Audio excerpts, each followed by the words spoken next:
Halo guys, Assalamualaikum warahmatullahi wabarakatuh.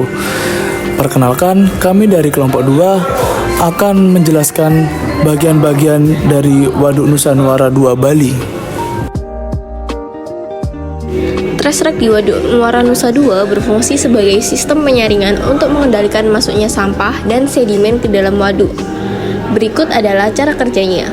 Yang pertama adalah penyaringan sampah. Trash-rek dipasang di saluran pengarah yang mengalirkan air ke waduk. Fungsinya adalah untuk menangkap sampah yang terbawa oleh aliran air, sehingga mencegah sampah tersebut masuk ke area tampungan air baku.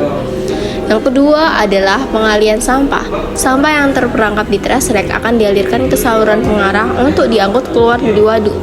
Dengan cara ini, kualitas air di dalam waduk dapat terjaga dan sedimentasi akibat sampah dapat diminimalisir.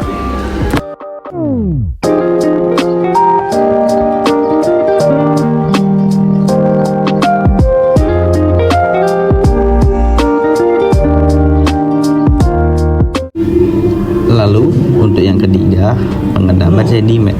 Selain menyaring sampah, trash-rek juga berkontribusi pada pengendapan sedimen. Air yang melalui trash-rek akan membawa sedimen yang lebih berat ke dasar waduk, sehingga mengurangi akumulasi lumpur dan menjaga kapasitas tampungan waduk. Lalu, untuk yang keempat, dampak lingkungan. Dengan adanya trash-rek, diharapkan dampak negatif terhadap lingkungan seperti pencemaran kawasan mangrove di hilir waduk dapat diminimalkan. Hal ini juga membantu dalam pengendalian banjir dan pelestarian ekosistem. Untuk kesimpulannya, secara keseluruhan, trash-rek merupakan elemen penting dalam pengelolaan waduk Muara Nusa II, memastikan bahwa waduk tetap berfungsi optimal sebagai sumber air baku dan pengendalian banjir.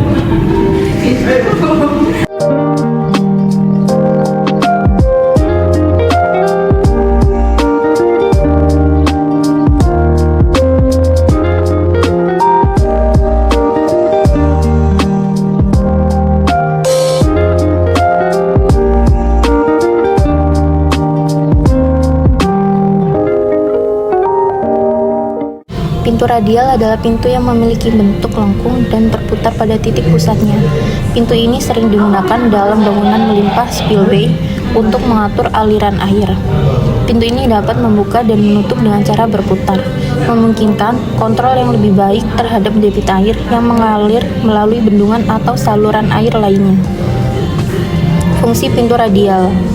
Pintu radial berfungsi untuk mengatur tinggi muka air di belakang bendungan, mengontrol debit air yang melewati bendungan, mencegah banjir dengan menyesuaikan pembukaan pintu sesuai dengan volume air yang ada.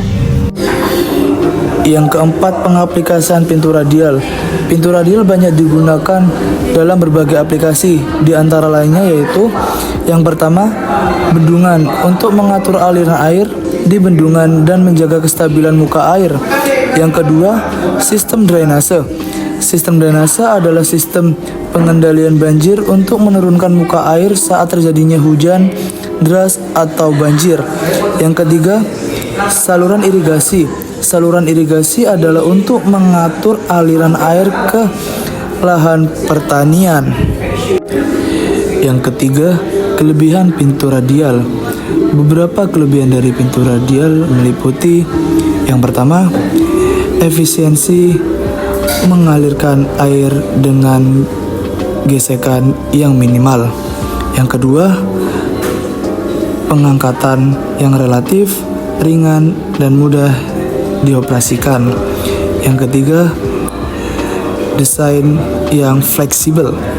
Yang keempat, memudahkan perawatan dibandingkan dengan jenis pintu lainnya seperti pintu vertikal dan konstruksi yang kuat sehingga dapat bertahan lama dalam kondisi operasional yang berat. Jadi, kesimpulan dari pintu radial adalah pintu radial merupakan komponen penting dalam pengelolaan sumber daya air dengan desain yang efisien dan kemampuan untuk mengatur aliran serta mengenai sedimen. Pintu ini sangat bermanfaat dalam berbagai proyek infrastruktur terkait air. Oke guys, terima kasih telah menonton video kami. Wassalamualaikum warahmatullahi wabarakatuh.